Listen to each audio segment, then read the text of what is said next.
Hello and welcome into episode 5 of the Strive Sports Podcast. As always, I am your esteemed host, Keegan Hartman. First and foremost, got to pay the bills. For those who have yet to listen to the 4th episode, the 4th installment of season 1 of the Strive Sports Podcast, y'all make sure you go back one episode. We just dropped it last night. It's with former Ohio State Buckeye himself, USFL standout, wide receiver Johnny Dixon.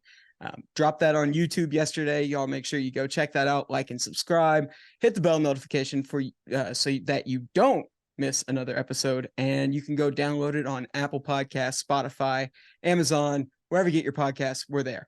So today we do have another home run. We're just keeping the hits going. And today, yet another home run is on deck as another one of my good friends, good colleagues of the USFL joins me. And before we get into who that is, as you can see, he's on screen, but a little bit of context on my next guest's football career. So born and raised in Hutto, Texas, having attended Hutto High School. Big shout out to the Hippos. My next guest not only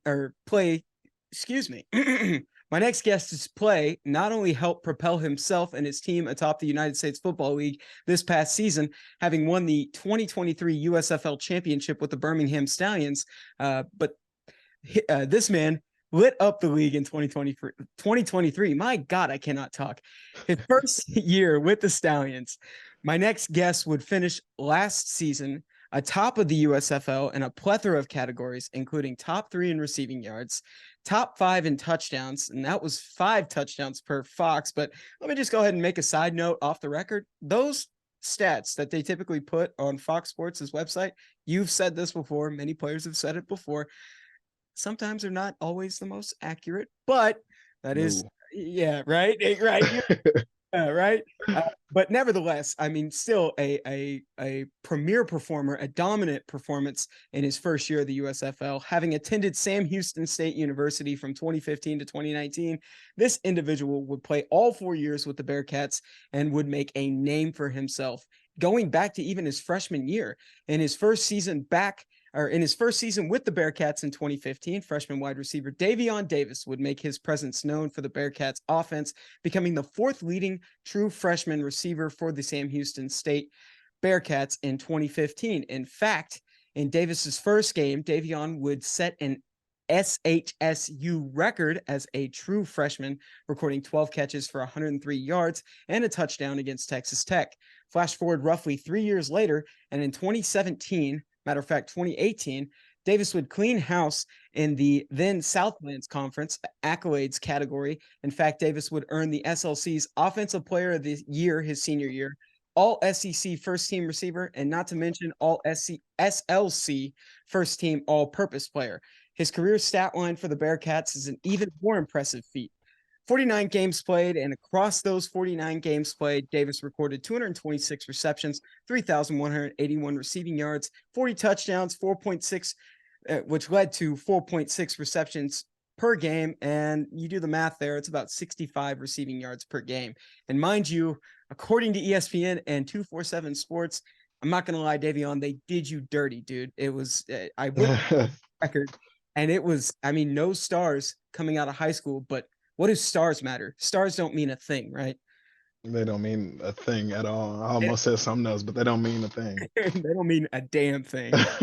Nevertheless, following a decorative career at SHSU, Davion would go on to sign as an undrafted free agent with the Minnesota Vikings in April of 2019. After a few stops with the Cleveland Browns, the Houston Texans, and even in the XFL with the Houston Roughnecks, in spring of 2023, Davion would ultimately catch a break and find his temporary home with the Birmingham Stallions in March of 2023, and would serve an integral role in earning the Stallions their 2nd consecutive championship of the United States Football League. All that said, you can find him and follow him at ddavis_6 on Instagram, at ddavis_14 on Twitter. He joins me here, ladies and gentlemen, my friend, Davion Davis. Yes, sir. Yes, sir. It's good to be here, Keeg. I appreciate it, man. Yeah, no problem. Sorry for the long ass intro. Jesus, I need some albuterol after I can't even read anymore. Let's cut right into it, dude, because it's been a long grind for you, and I know that you've had a few stops, and And it's been a rather, I guess, longer off season for you than most. Kind of take Mhm. everybody through the journey it's been over the span of the past year and a half. I know it's been, I mean, everybody says faith, family, football. It is faith, family, football, football, football, football. It has been nothing but. Uh, Yeah. just kind of take me through the year in review and what it's been as you're kind of catching your breath and getting a break right now. So I was with the Houston Texans uh last year during the preseason.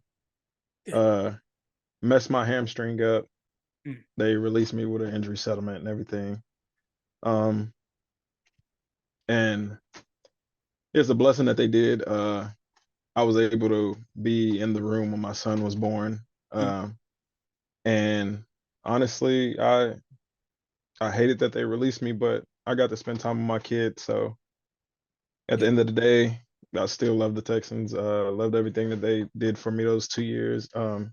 But got to spend 6 weeks with my boy, my wife, and uh, then got the call back from the Texans and was on the practice squad the rest of the year. And then come January 9th of this year, I got released.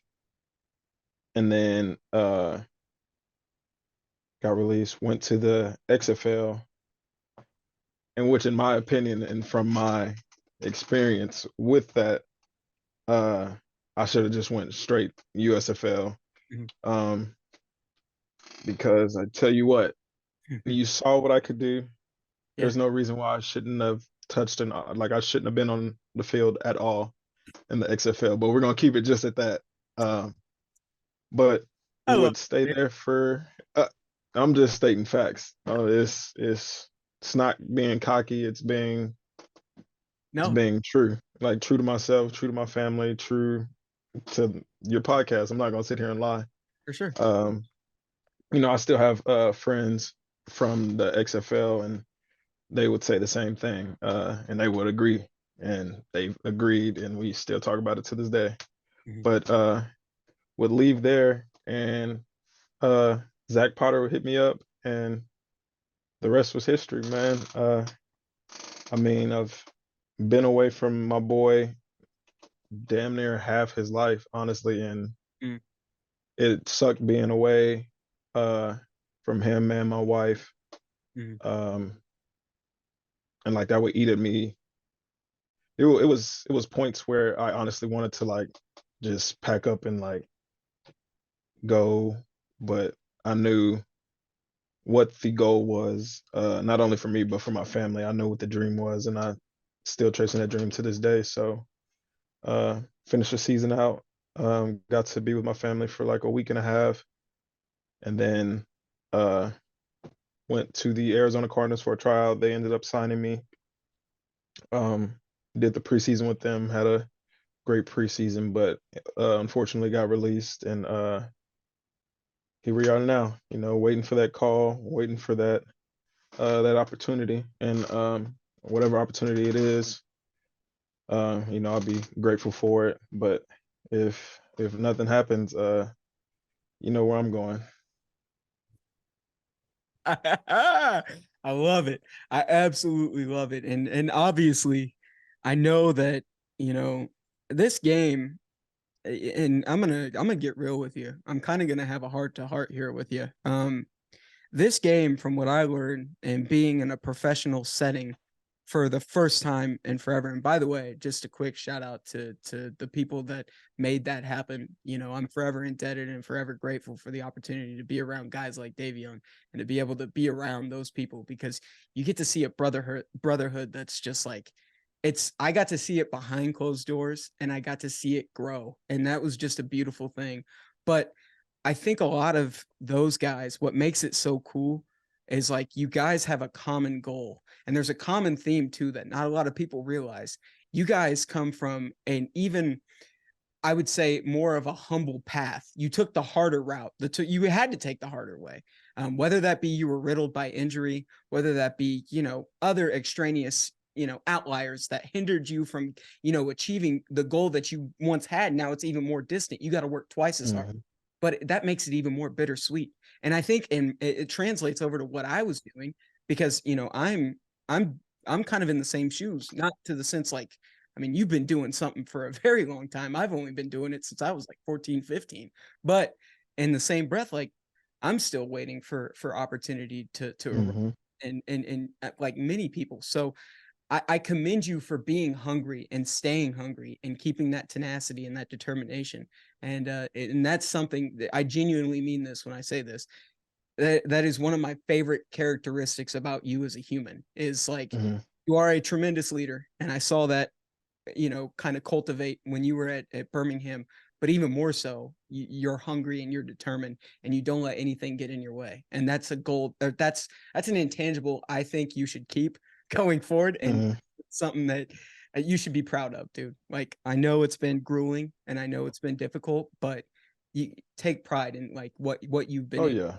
to Most definitely, and, like, this isn't the first time, that I, like, took the alternative route. I was in the spring league accomplish. in 2020, so that was kind of the avenue I took that got me to get with the Browns and then eventually get with the Texans. And so, you know, this is just another stop in what God has in store for me. And, you know, I'm not going to give up and chase this dream till the wolves fall off. And I would say to all the kids, I'll even say it to you, Keeg, man, like just keep chasing your dreams, never give up, man. And it's going to happen, but it'll take a little time, but it'll eventually happen, man.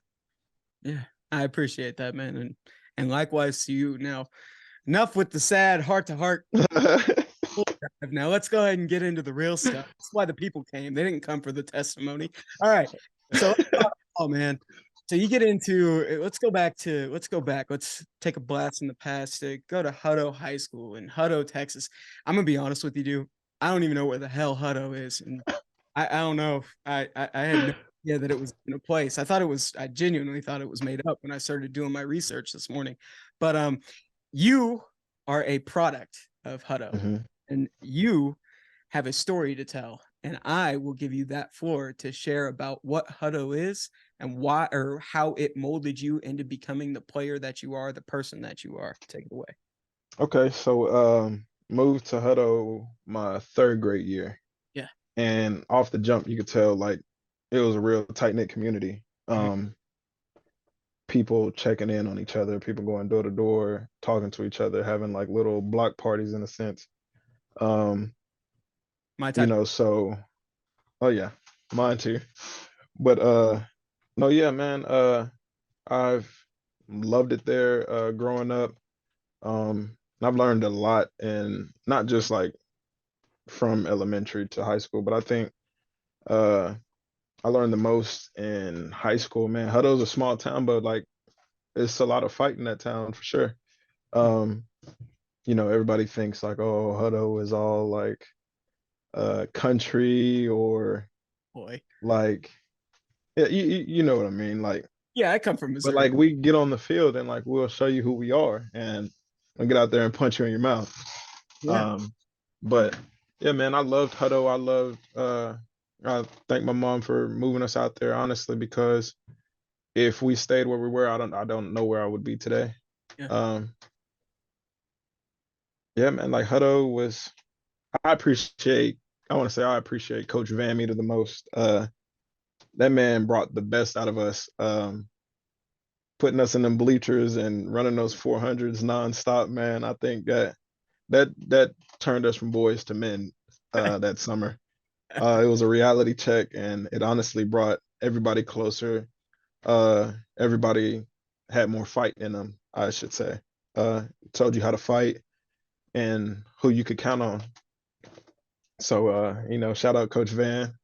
I love you, Baldy. Uh, yeah, man. I was gonna say, you know, you bring up the summer heat, bro. That off season got to be like P90X in a sauna. Like it's got to be absolutely grueling. Just you want me to run 400 and 110? All right. Like mhm. I'd never do that. What was some of the they always hype Texas ball, but I want to get a firsthand perspective. What's some of the conditioning like and what's the temperatures we're looking at here? Anywhere from 100 to like at least 110. But once you get on turf, you know it gets way hotter than that.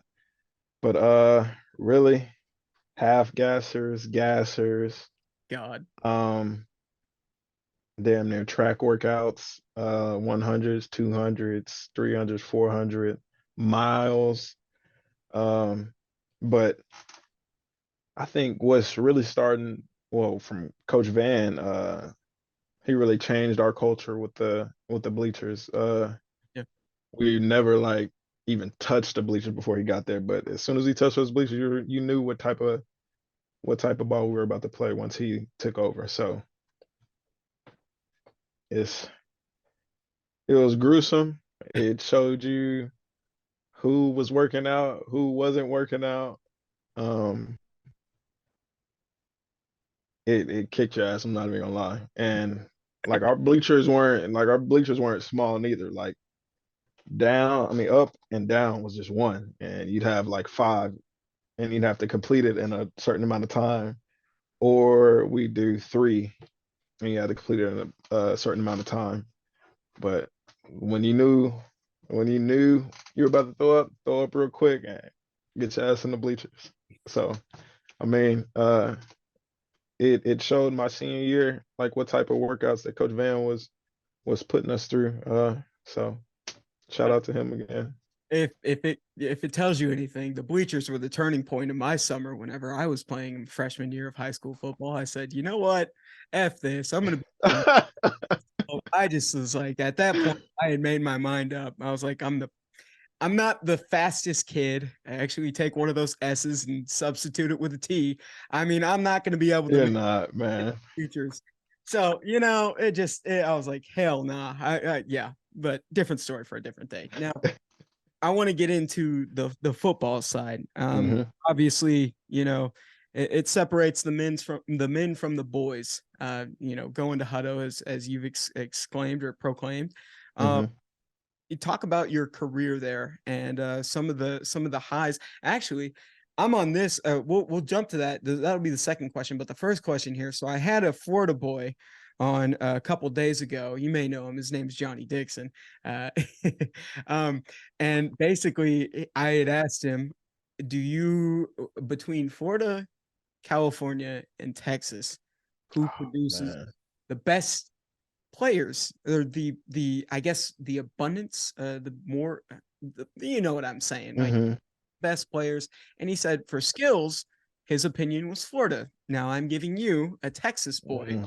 a take, and you have the floor. What would you say about Texas and its football culture?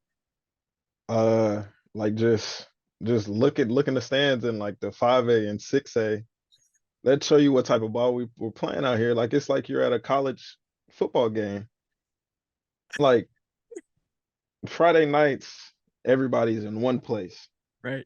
nowhere else. You don't see that in Florida. You don't see that in Cali.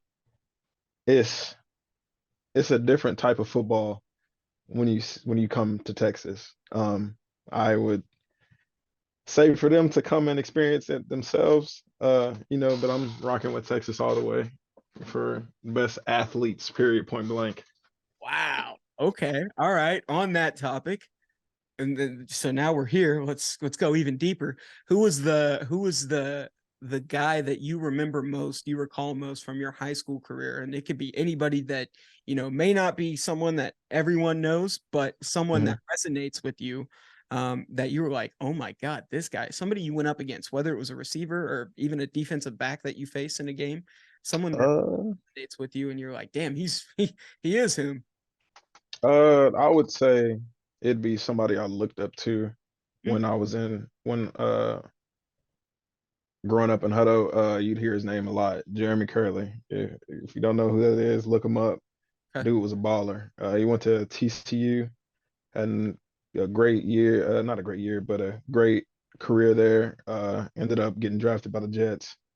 Yeah. Played a few years in the league, and that's who I like still to this day. I mean, I want to be just like him, give back to Hutto, do what he did, like little youth camps and everything. But that was like always in my head, like Jeremy Curley, Jeremy Curley, Jeremy Curley, Jeremy Curley. Like I want to be that next guy that everybody talks about in huddle. You know, Jerry McCurley, then me. You know, so I was really, in a sense, chasing his heels, trying to be like him. In my football career, growing up in huddle. Yeah. And then I guess translating over to your football career, yeah, talk about, and your perspective on playing for Hutto and being a part of Mhm. the team and some of the runs that you guys made and stuff that comes to mind. Yeah, open up about that, man. So my freshman year, you know, they had the freshman team and everything. Yeah. We knew we'd have something special with that class as soon as we got to seniors because we all played little league with each other. Hmm. We had two teams, and both teams were real good. I'm talking about beating everybody. So we went, was it 9-1 our freshman year? Sophomore year, got moved up to varsity. Uh, it wasn't good. In junior year, was about the same thing. But what a lot of people don't know, I played quarterback growing up, and I started playing receiver in 7th grade. Oh. So I was originally a quarterback first. Yes, I still got a cannon in me. I just got to warm it up a little bit. But yeah, made that transition, and I loved it. I still love it to this day. You know, um, junior year, played a little bit of quarterback. My boy Brandon got hurt, Hmm. and I had stepped in, filled in the quarterback spot. Hmm. I want to say our second game, our junior year. Yeah. I mean, we lost, but I mean, I was throwing dots, so uh, tried my best.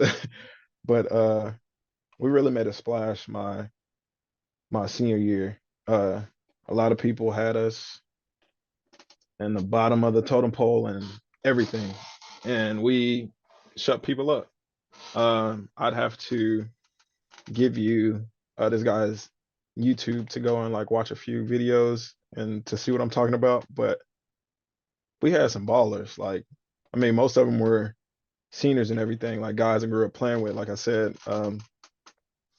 But that was a brotherhood that like can't be broken. Like those were like the good old days, like team dinners, like everybody's there bonding with each other. Everybody was like close, you know. Um, but man, we had talent all over the field. Offensive line, defensive line, quarterback, running back. Shout out J Rock. Receivers, just top to bottom, man. Like we were a scary team when we were pushing. And I know a lot of people didn't want to play us. And you know, we made a run, I want to say all the way to the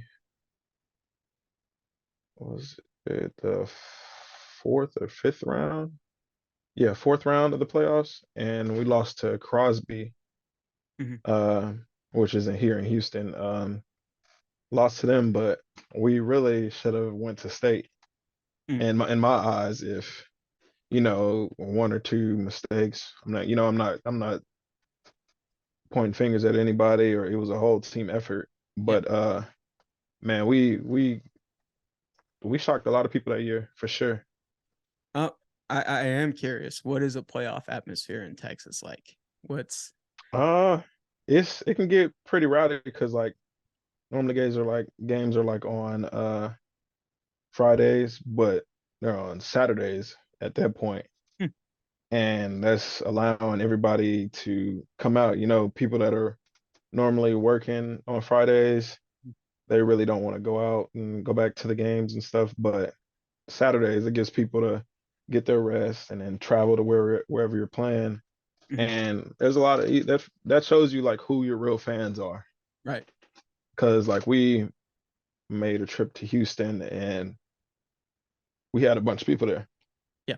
like a real loud crowd. So, you know, um, like I'm gonna give you a this guy's YouTube and let you feel it for yourself. Shout out to TT.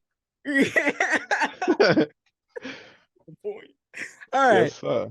Jeez. All right. Segue. We're pivoting. Beyond the high school football, let's go to your college career. Now, going Mhm. into your senior year, were you actually, so what was the recruitment forecast like for you? Going into your senior year? Was there any sort of traction you were gaining as you were progressing, from your junior year to transition to your senior year?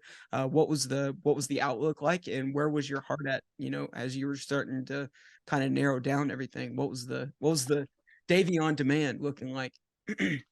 So going in from my junior year to senior year, like that summer into my senior year, I mean, I really wasn't hearing anything. Gotcha. So, I mean, I didn't let it get me down or anything. Never do. I knew I could play. I knew what I could do. So I want to say like damn near halfway in the season, my first offer was actually Montana State, Okay. and from that point is when like I guess you would say like people like recruiters start seeing what I could do with the ball in my hands. Mhm. Um, but that summer, I mean, I went to and what's funny, first game we played Tech. I went to a Tech camp going into my senior year, Mm. and they said they didn't like my 40. Mm. So, getting that revenge on game one against them, I walked over there and I I mean, we lost, but I mean, I still talked my mess like Hey, why? Why not? Why not? so. But Hey. I had Montana State, Sam Houston, Iowa State, Mhm. New Mexico State, Mhm. and those were like really it. And And oh, go ahead. ultimately I chose Sam Houston State. I know people are gonna be like, well, why did he pick Sam Houston State over Iowa State? I felt like I wasn't a priority. They had a guy decommit, and then oh hey Davion, we really want you. And I told him like straight up, I'm like, no, I'm okay. Mhm. Like y'all can keep that using on somebody else. And Sam Houston felt like a big family. It's in Texas, it's in Houston. My family was able to come to games and stuff. Oh yeah. And that was a real big thing for me. You know, if I didn't go there, I was gonna go to New Mexico, but family wouldn't have been able to make it to games. So that would have been a hard thing for me. So chose Sam and loved it. you know, um, you talk about that Iowa State thing. One of my favorite quotes that has been said on this podcast, shout out to Keontae, is going somewhere where you're celebrated, not tolerated. And I think Exactly. that is what fuels a lot of people that are making that jump from high school to college. And especially Mhm. it's a little bit nowadays, it's a little bit more fueled by, okay, who's going to offer me the more money, Yeah, yeah, and yeah. likeness. But in your time, I think a lot of athletes are like, okay, so you're going to retract an offer, and somebody's going to back out, and you're going to do that. Hmm. F you, I'm going to go somewhere where I'm celebrated and somebody can actually use my skill set. And hopefully we cross paths so I can show you Hmm. what I'm actually capable of. But you get to Sam Houston State ultimately in 2015. And Hmm. what is kind of relayed to you in the process of making the transition to Sam Houston? Was there a lot of promise going in that you were going to be seeing a lot of playing time? And what were you looking to do? What was your goals going into your freshman year in 2015 at Sam Houston? Through the recruiting process, I wouldn't say I was like promised a lot of playing time. I mean, I was told I would play, Right. but once I heard like you'll play, but there's no like certain amount of like time that you would play, Right. that pushed me. Like I went into Sam and did everything I needed to do to earn that spot. It wasn't given to me. I Mhm. went out there every day making contested catches, learning the playbook fast. Um, whooping everybody asses in Mhm. conditioning, running everything, finishing first all the time. Right. Um, there's a story. It's offense and defense, going through a workout, and we had a little competition, basically like a one-on-one tackling drill. And they were like, "Who do you all want for offense?" First name they say is me. So that kind of like showed you like how fast I like came in, like made an impact And by the way, I scored too. And so made the dude look silly. I was sorry, 40, but I know you're gonna see this. But I had to do what I could do to show them that I was who I was, and I wasn't just talking about it. I was actually being about Where's your mom at? I want to give her the game ball. Um, it. you talk about that Texas Tech game in your freshman year. Just 12 catches, 103 yards for and a touchdown on that one. How deep was that into the season? Because I didn't get to see like where that was in the season. Game one. Oh, so it was fresh on your mind. Okay, Game one. no wonder you went off and did your thing. Game one. Talk about going into that game and what the mindset was for you, especially after what had happened at the Texas Tech camp. Yeah, I was excited. I was like, I earned that starting spot. So, I was like, okay, this is like surreal. Like they basically like sweep me under the rug and was like, ah, no, we're good with you. So Mm. it was like a like redemption at that point.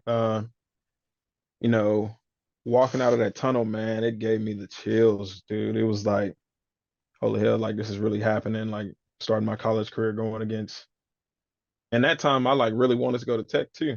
Yeah. And so uh just with how their philosophy on like the pass game and everything. So Mhm. but yeah, went out there, man, was had chills, dude. It was a surreal moment, I let my nerves like go through in warm-ups, but as soon as we touched that field, dude, it was all out the window. It was time to play football. But uh what like screwed my head up is when we ran out of the tunnel, we see nothing but tortillas. They throw tortillas as the away team is coming out. Texas I Tech. ate about I ate about three of them. I'm not gonna lie, but yeah, man. It was. I'm hungry. I kind of did it like I saw like the older guys like doing it. I was like, okay, I'm gonna join it. But it was a surreal moment. That's the dumbest damn tradition I've ever heard in my entire life. Love it. I Step don't the game up. Damn, that's what's the point, I bro? don't know why they do the tortillas, but hey, I mean that's their tradition. Need the I don't even know if they still do it. Uh, but that's we played Patrick Mahomes and Jakeem Grant, wow. and them two dudes, man, oh, ballers. So seeing it firsthand, Jakeem Grant's speed was ridiculous, Mhm. but we played a damn good game. I can't remember the score, but I know it was close. We didn't get whooped or anything. Like I honestly think like in my years at Sam, there's a lot of like I want to say my first 3 years, like we could have played FBS and like whooped a bunch of teams in the process. So Well, I mean, you bring up a good point. That feels like specifically pertaining to Texas because there's so many schools. It's a hotbed for Division One. hmm I feel like that's becoming more prevalent. Like that doesn't even seem like it's a rare thing anymore. I think that's a fair take, and that's very common among those small schools. Texas A. hmm Obviously, the bigger schools are Texas A&M, Baylor, SMU, Texas Tech. Like those hmm schools, they are subject to Oh to yeah. being shocked. So, um, you talk about that atmosphere playing in Lubbock. Was that the biggest atmosphere that you had played in while you were at Sam Houston, or?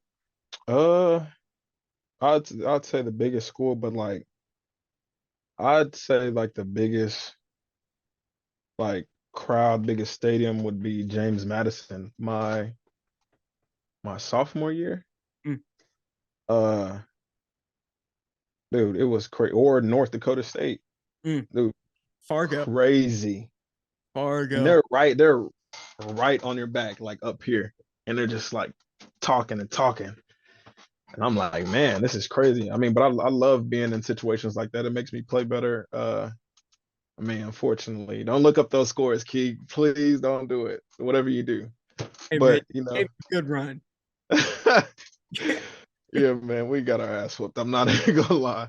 But I would say those were the two biggest like stadiums and best fan bases like we played against in my years at Sam. So Um, what is the communication like as a receiver? Obviously, I mean, you've played at so many professional levels. I guess a general rule of thumb, for you is like when you're on the field, and I've always kind of wondered this as I've, watched more and more games. Obviously, I've been to a few NFL games in my life. I've been fortunate enough to do so, but as a receiver, it's got to be difficult to be able to maintain like your responsibility play by play, but Hmm. maintain because you're on the line, you're distant from where the quarterback is. You got to remember your snap count. You got to remember Hmm. I got to check on and make sure. Just like as so many things are going on at once, it feels like there's too much responsibility for receivers. So take me through the mind of a receiver and trying to, I guess, center yourself and calm yourself in the moment when you're in a loud environment. That's absolutely rompous.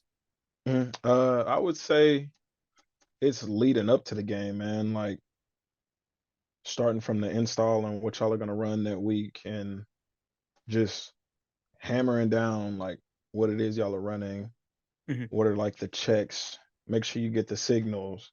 mhm, Because you go in a loud environment, it's not gonna be like any yelling or anything. It'll be more signals and mhm. stuff like that, and they'll change per week. So um just hammering down like the install.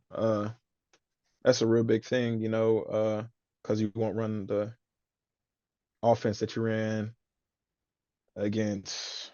Hell, we played Minnesota. We didn't have that same game plan that we did against Denver when we played them in the preseason. So Right. just hammering that down, man. And you can't let crowd noise get to you. Like, yeah, I mean it's hard to hear, but go ahead, lean in there. Y'all are in there together. That's a brother right next to you. So there's get in there close, and y'all out there fighting with each other. So um and then in a noisy environment, I just watch the ball. I don't care about the snap count. Um Good that's man. what we do. We just watch the ball like period, point blank. Don't jump, don't, because you won't be able to hit a quarterback in the first place. So Good man. um, you know, yeah, just watching that ball. Didn't matter what the quarterback was saying. No, it's a great piece of advice. I was curious. I was like, I don't understand how they might be able to maintain, such a Hmm. calm demeanor while they're on the line. And they're like, I just the environment. I feel like me mentally, personally, it would get to me and it would just hinder me, and I would make so many mistakes if I was in those shoes. So, I compliment anybody that has to go through that environment and is just like able to kind of calm themselves in the moment and mute out anything that may be distracting. But no, like definitely great points. I want to kind of pivot over back to Sam Houston a little bit and Hmm. kind of be the final thing before we pivot over to the pros and beyond. But so I want to go back to a particular date. By the way, happy early birthday coming up. It's 23rd, isn't it? Yep, appreciate it, man. Hey, no problem, man. No Getting old, man. Be 27 this year. problem. You ain't that old. Wait till you get in 3 more years. Um, Don't remind me. it's all downhill from there. All right. So go back to Saturday, September 29th, 2018. So let me paint the picture here for nobody, for anybody that has not heard about this catch. And I'm certain that people have, you know what I'm talking about. I'm certain people have probably, if you go back to 2018, if you can reminisce, any of my listeners out there, so September 29th, 2018, Sam Houston State is hosting Central Arkansas, the Central Arkansas Bears at home. Record-wise, I think you guys are 1-2 at the time going into this game, and they're 2-1, but that doesn't really matter for this particular moment. It's roughly 8:20 left to go in the second quarter. You're running what looks to be, from the camera angle I saw today, and then like the back of the end zone, they showed end zone copy. It looks like you're running like a go route against your defensive back. Your quarterback at the time was Ty Brock, who I believe was a redshirt freshman at the time. Mhm. He tosses up a floater, which you go on to say, I honestly quote, I honestly thought the ball was a little overthrown. So it was either play DB or go up and try to make a play. And from that camera angle that they show of this throw, it looks like it's underthrown, but I mean, you're the receiver. I'm just a spectator. And yeah, so you go up with one hand over your defender. Did you not? And I'm obviously gonna. This is gonna be cut out. I'm obviously gonna throw a video in there to kind of replicate what I'm doing right now. But basically, going over the defender, high pointing the ball, and you come down one-handed snag, dude. It was, Mhm, it was so Fox Sports shared this, Bleacher Report shared it, Barstool, and I think Odell Beckham even sent out a tweet about this, saying like mhm, he was kind of envious of this moment. Kind of take me through the mindset of a young receiver. You've got to be like 22, 23 at the time. mhm. Um, what your thought was after the game and seeing that moment just like go absolutely berserk on your timeline. What was that like Yeah. for you? And what was it like, getting a shout from one of the best one-handers in the game, Odell Beckham? It was crazy, man. That game, I was honestly doing like stuff I normally didn't do. I had a few of my boys in town, so I'm trying to put on a show. I hurdled over a dude. He was standing straight up.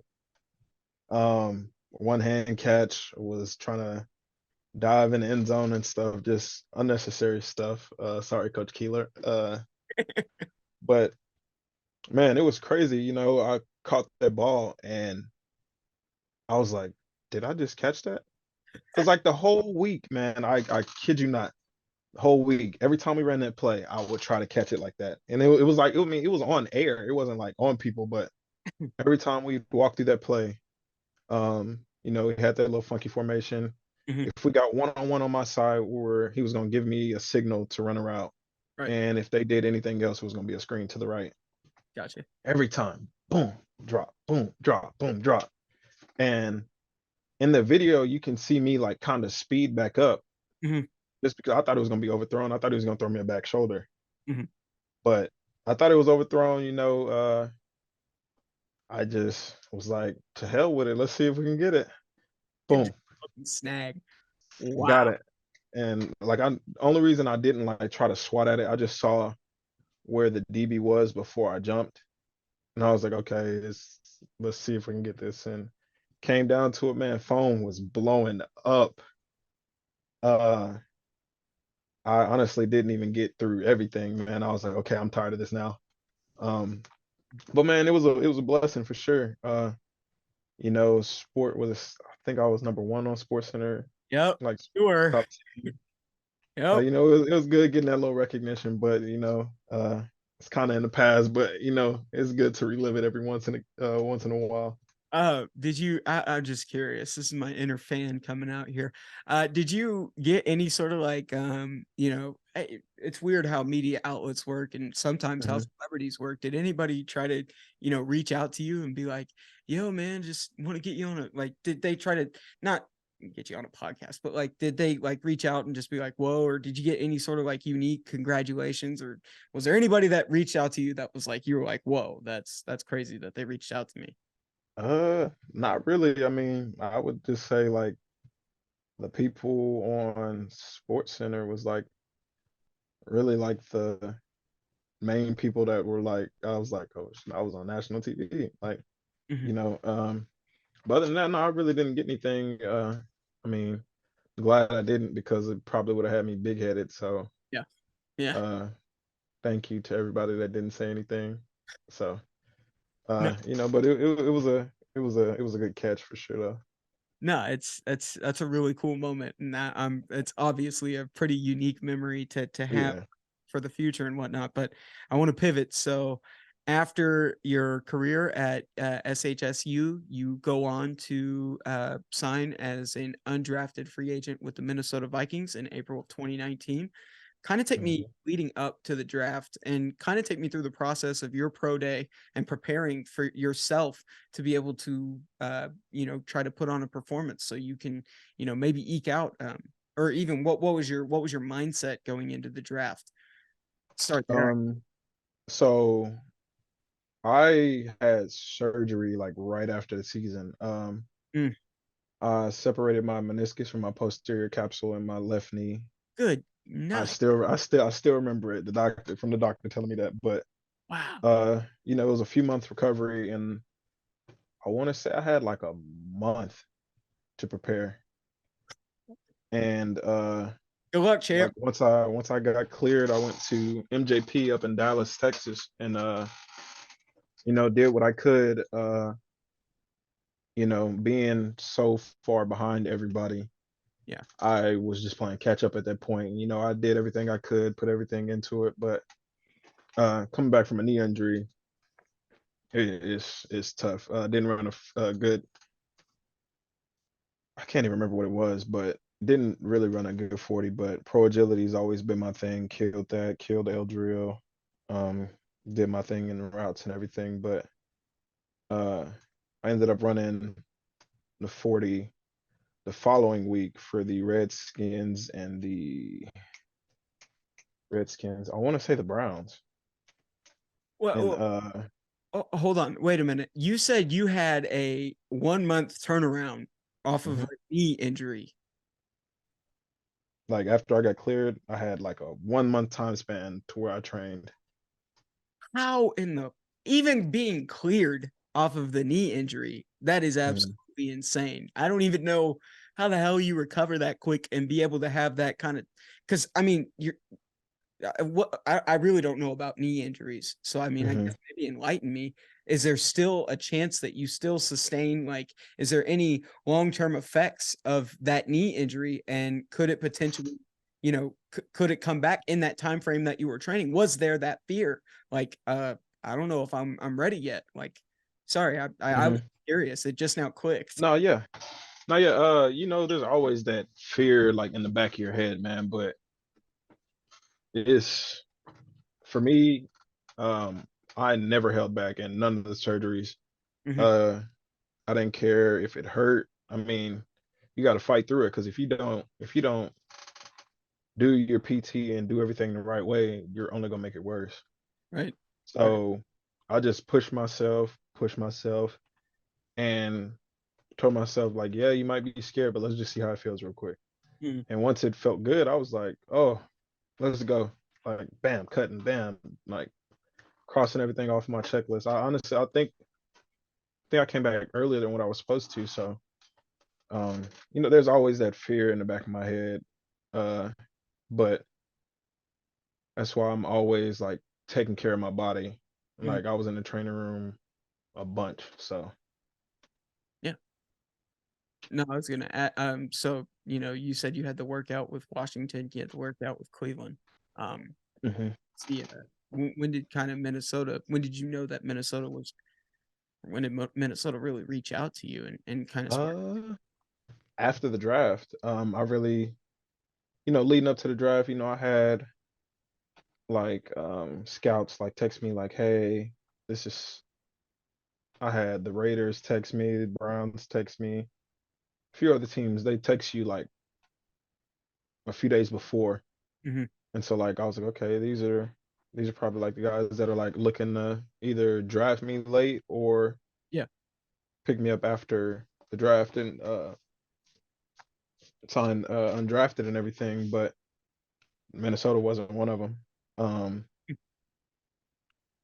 so during the draft, I had a little draft party for all 3 days. I knew I wasn't going day one. It was just to get everybody to like be there so I can see a lot of faces I haven't seen in a while. So day two, kind of the same thing. Day three was when I thought that I would have got drafted, but I mean I didn't. It didn't really bother me. It just added more fuel to the fire. Yeah. Uh, and after the draft, my agent's like, yeah, we're gonna call a few teams and see what's up. So I was with my boy Mike Dare, and we were actually going to get something to eat at Panda Express. I'm driving and everything. I get a call. He's like, "Hey, what are you doing right now?" I said, "Driving." He's like, "You're gonna be a Minnesota Viking." Oh, heck yeah. And I was like, "Huh? Yeah, you're gonna be a Minnesota Viking." I stopped the car. I said, "Mike, you got to drive right now." And he's like, "What the fuck is going on?" Cause like I'm like shaking. I'm damn near in tears, That's a cool. and it was a good moment. Got to call my family, and tell everybody. That's awesome. Um, but yeah, man, it was crazy. I remember exactly how the day played out, man, Wow. and it was a good feeling for sure. That's absolutely awesome. So you get to Minnesota, and I'm really just gonna kind of go down the line here because of time and everything. But Mm-hmm. get to Minnesota, and ultimately, through trial, you go through the preseason, I want to say, and I want to say you're like in the last round of the cuts, and Mm-hmm. ultimately the last week of preseason you wound up getting cut. Kind of talk about that whole process, and then how that kind of led into, because I want to say it was Houston next, if I'm not mistaken, right? Or was it Cleveland? Cleveland. Okay. Cleveland next, and then Houston. Yeah, But just briefly open up about that if you wish, and just kind of give the listeners some insight on that. so the first two preseason games, I really didn't play that much. And the last game was like when I was in the whole time. Mm, But I was making plays in practice and everything, and I think that's where like what stuck with them. yep. Um, I never like really got an answer um Mm, from like up top with the Vikings, like why I wasn't playing that much, but the receivers coach at the time, Drew Petzing, the offensive coordinator for the Cardinals now, he was like, we didn't want to like show who you were. So like it kind of gave me like okay, like I don't know if they didn't want like a team to like pick me after cuts, but I mean, I appreciate it. I ended up back there. Um, was fortunate to get elevated a few games. So that was real big. That showed what I was doing in practice was paying off, and that they trusted me. yep. Um, and then unfortunately got cut after that. Uh, Spent the next season off. Didn't get on the team. That's when I did the spring league. Had my season there of 6 games. Did that, and then signed with Cleveland. Hmm. Killed it in the preseason.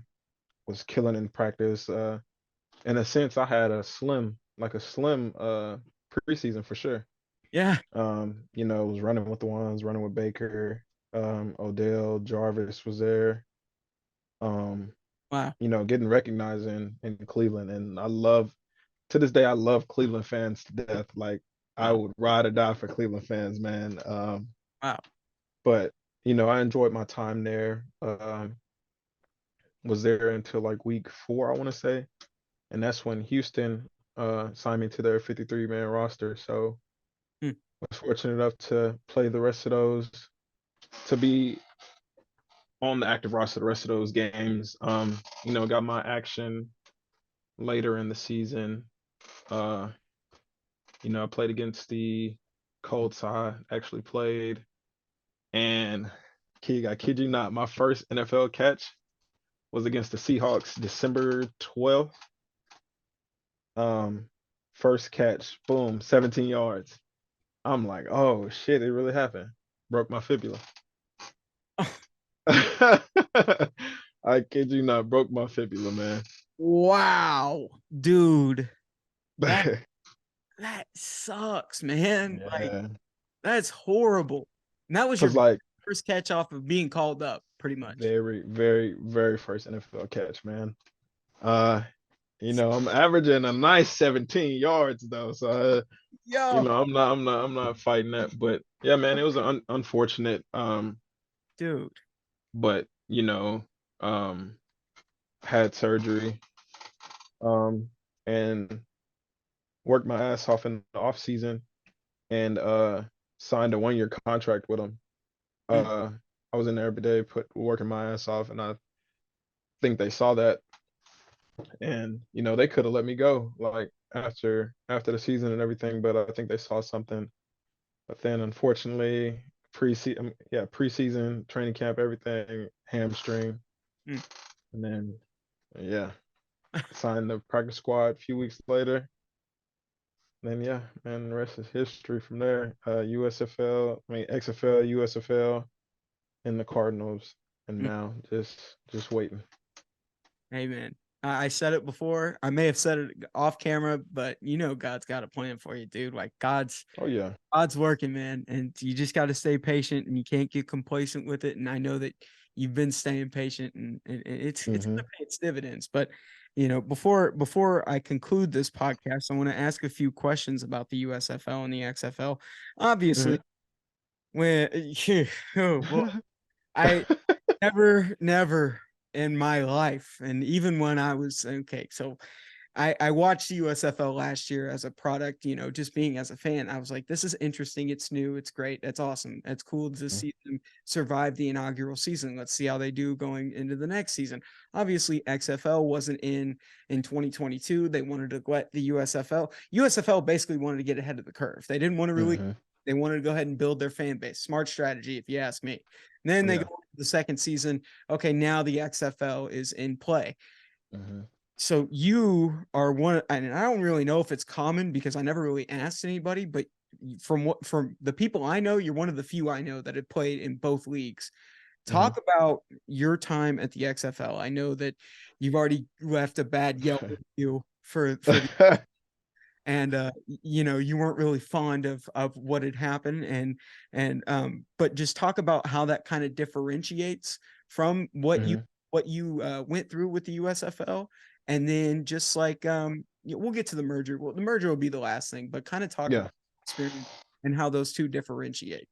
I'm grateful for both opportunities. Don't get me wrong. But I got to the XFL's training camp late. I Mhm. think I had like 10 days left of until like cuts. And Yeah. so I'm like in there scrambling. Boom, we get hit by a snowstorm. I had 3 full practices underneath my belt and I made that team. And yeah. And so I didn't play in the offensive down at all. That whole time I was just on special teams, but you know, um, talk to the coaches and the GM at the time, like, hey, like, what's going on? Boom, they moved me to slot, and then boom, they were gonna make me inactive that week. And so, like, I hit my agent up, and we told them to release me, cause like, there's no point. Um, and I'm not trying to be cocky. I know what I can do. Yeah, yeah, yeah. Right. Uh, I should have been on the damn field, period, point blank. And with the talent that we had outside with John Trey Kirkland and Tay, Mhm. uh, I mean, you could have put any one of us 3 in the slot, or us three needed to be on the field at the same time for sure. But like I said, I'm thankful for that opportunity. I don't want to, No, make any bad blood, but I didn't like my time there, so was thankful for Zach Potter. yeah. Um, got released, made sure I got my release from the XFL and stuff, and boom, the rest was history. Uh, I loved my time in the USFL. I'm talking about from start to end. Like everybody, what I really liked about that was like everybody got to play. Everybody got like their time to get their film. Mhm. Um, it wasn't like playing favorites like I felt it was in the XFL. Mhm. And you know, you know, Coach Holtz, um, great coach, and he surrounded himself with a lot of great men in that coaching staff. Mhm. Uh, you know, loved every second of it from Coach Mike Jones. Mike Jones. That's my dog, man. Just talking with him. He played in the league, so just picking his ear at stuff, and then just talking about everyday life, man. It was like you really couldn't do that in the XFL. I just didn't feel that connection with the coaches and everything. So being back in like their little family environment, Yeah. and I loved it, man. I just wish I could go back in time and just sign with the USFL right then and there. Um. Um, Oh, go ahead. Finish your thought.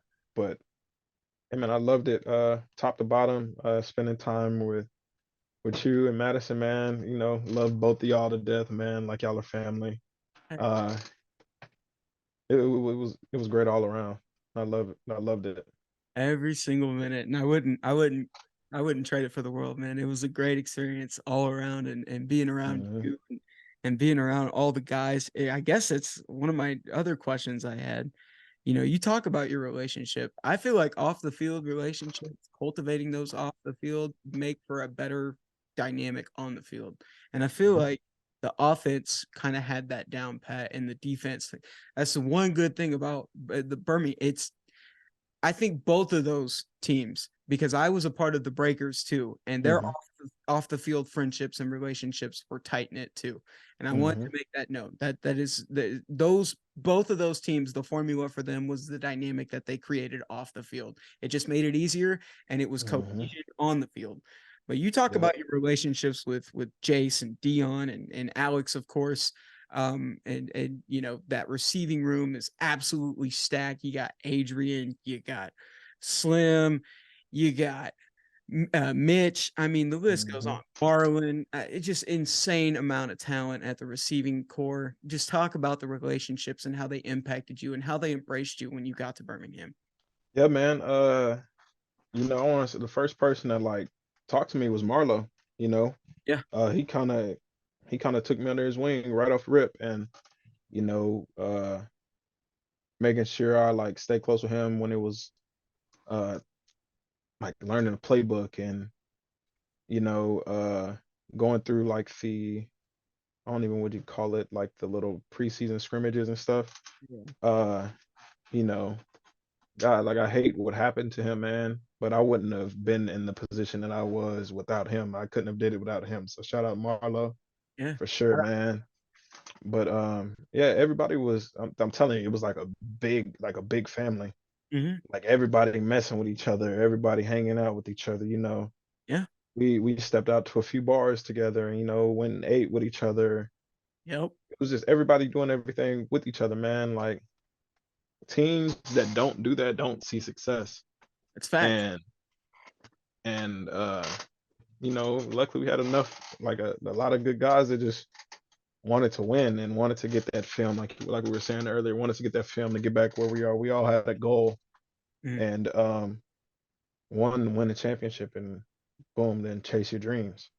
Being a part of that championship run, of course, you had to develop a dynamic rather quickly. Obviously, Hmm. it was unfortunate what happened to Jamar Smith. In the first, I believe he had sustained his thumb injury in week one, Hmm. and Week one. and that put him out for the season. And obviously, with what he did last season for the Birmingham Stallions, Alex too, but a lot of Hmm. eyes were set on Jamar respectively. Yeah. And then Alex is thrusted into that role as starting quarterback. Talk about developing that chemistry with Alex and the type of player that Alex is. Yeah, man. Alex is a special player, man. Jamar too, man. Love both of them Both. guys to death, man. Me and Alex, we kind of like had got our connection from running with the second team offense. So, Mhm. uh, you know, asking him how he's thinking in certain situations and what he's seeing on the field, like communicating with him and telling him vice versa, telling him what I see, and it kind of clicked from there, man. Like, I know our last scrimmage we played the Breakers, and Mhm. uh, he was like, "I'm gonna be looking for you." So, scored and had a huge catch, and that kind of cemented things. But you know, uh, when he was thrown in that position, nobody panicked because we knew what he could do. Um, you know, like I said, we're sad to have Jamar like go out like that, man. Yeah. But at that point, it's like next man up. Like same thing with Marlo, man. Sad what happened to him. It's next man up. Those two guys were a big part of that team, even though they weren't there with us. They set the stone on what we wanted to do. Both of those guys are leaders to this day on that team, and uh, you know, we just did it for them. Went out there and balled out. Alex when that band is crazy good.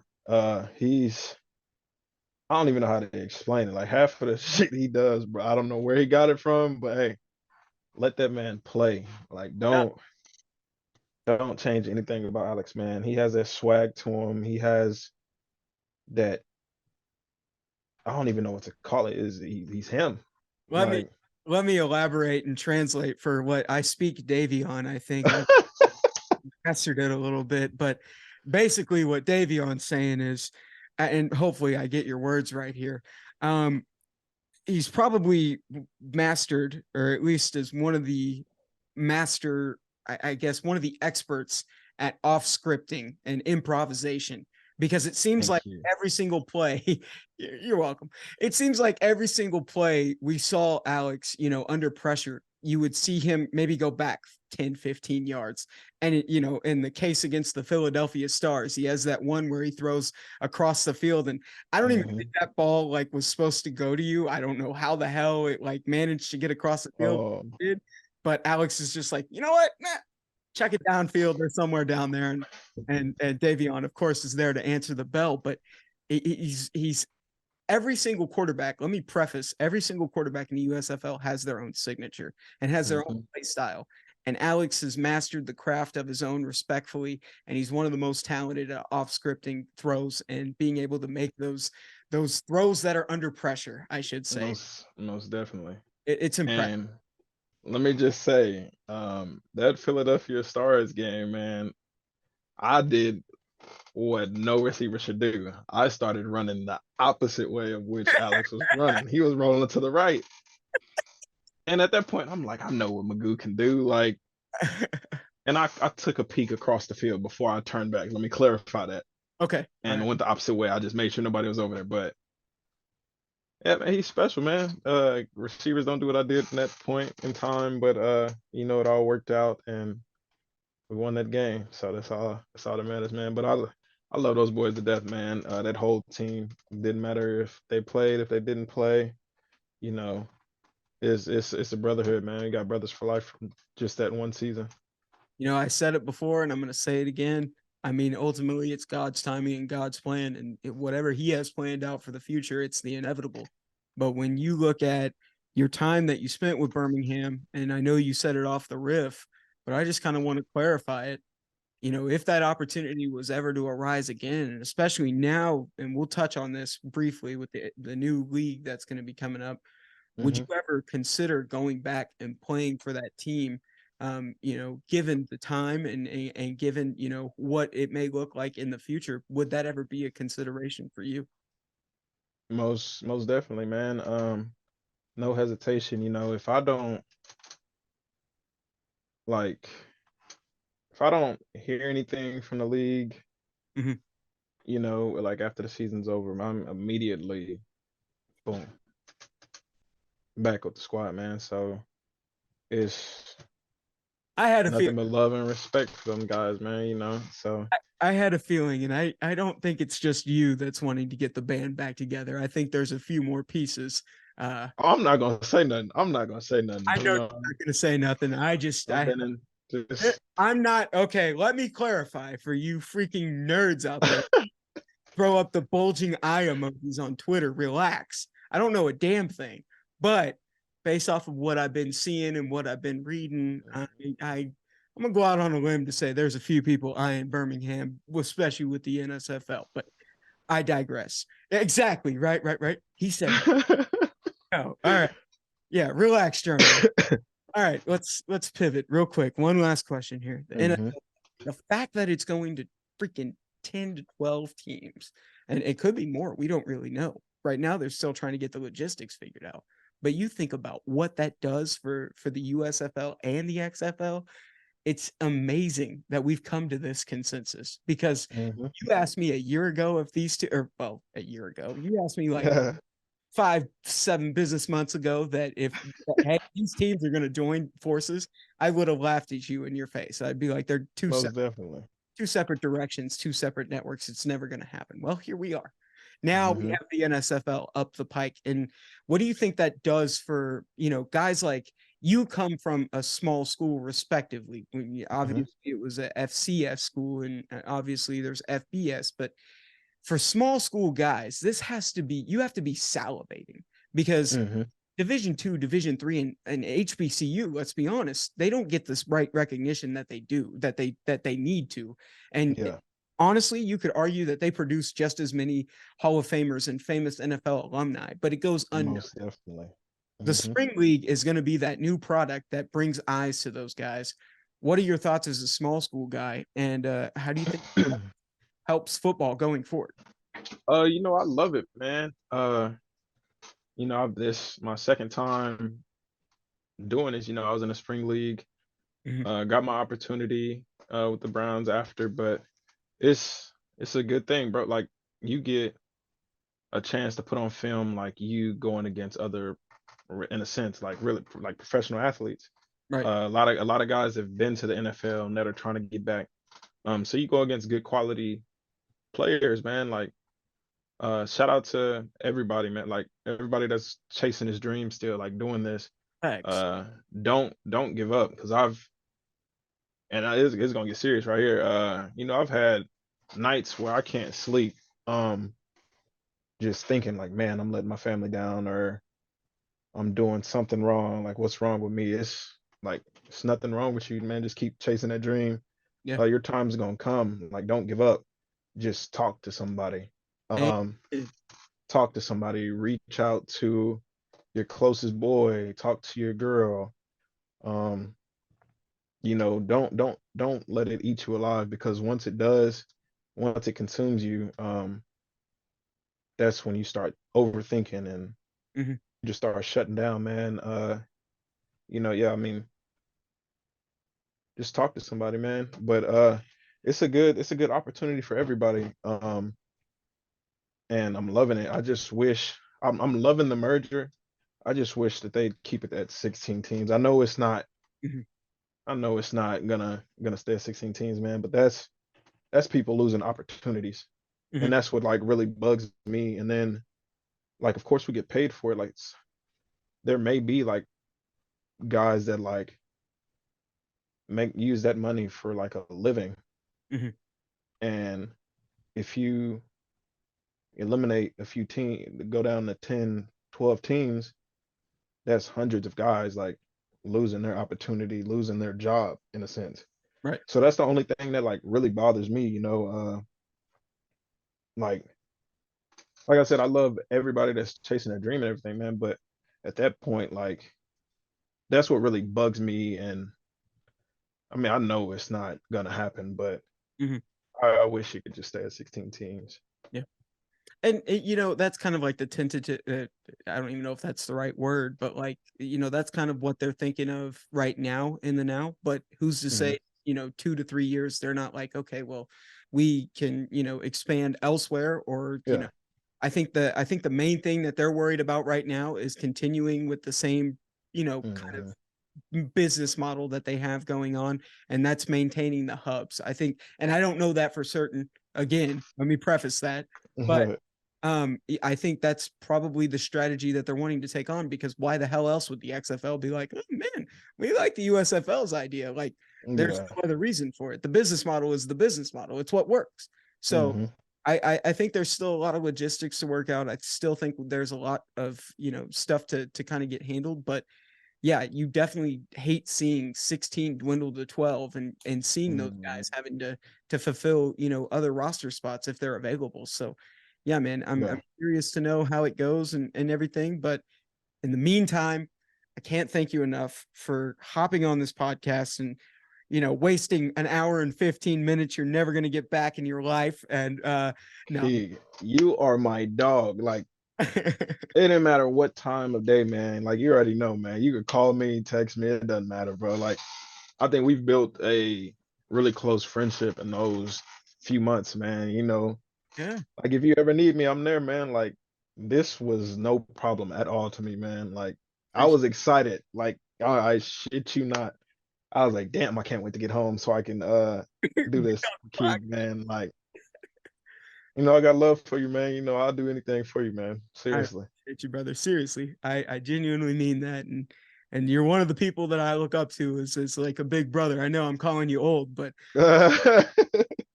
I genuinely look up to you, man. And I will say this, dude, like, you know, you shed some light on, you know, something that I take serious.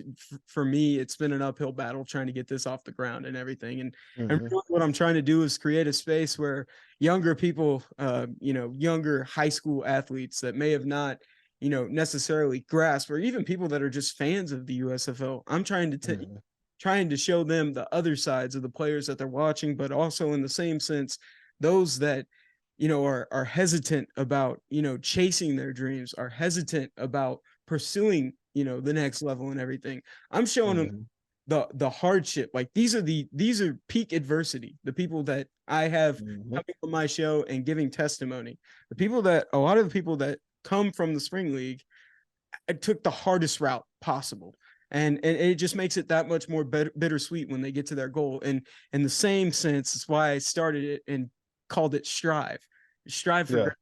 Strive to be better every single day. And so it all kind of embodies, you know, one common goal. And you know, I share, you know, the same sort of kind of path with you to an extent, man. Like I'm really trying to not quit on this entire thing. Really trying to build it. And so you shed some light on some stuff, and I'm going to continue to build what I got going, and hopefully make this bigger than it's pipe dream, knock on wood, but hopefully make it bigger than what it is right now. Oh yeah, man, just keep chasing that dream, you know. I'm working with kids, pretty much coaching kids. Like I'm working at this place called Loganitis, and it's like a training facility. And we have like a youth athletic class and an advanced athletic class, and I push on those kids a lot. You know, big thing, like a lot of them like start like slowing down, but I tell them like be comfortable being uncomfortable, because once you want to like chase your dreams, there's gonna be times where you want to quit, but keep chasing that dream and it will happen. Like just keep pushing, keep fighting, never give up. And I have my Houston Texans jersey hanging up in there and showing them I'm like, I made it. Like it could happen for one of y'all. Like just keep chasing, keep pushing, keep fighting. Yeah, no, absolutely. Hit it on the head, man. Well, I can't thank you enough, ladies and gentlemen. The incomparable Davion Davis. So much for joining me, man. And don't forget to check out episode 6, going to be coming up the pike. I don't know who the hell we're going to have on. Maybe we need to make a couple phone calls to a couple people you may know. Maybe. Yes, sir. Most definitely. Some other people. I don't know. We'll see who we got coming down the pipeline. But for now, this has been episode 5 of the Strive Sports Podcast. Thank you very much for tuning in, guys. Have a great rest of your week.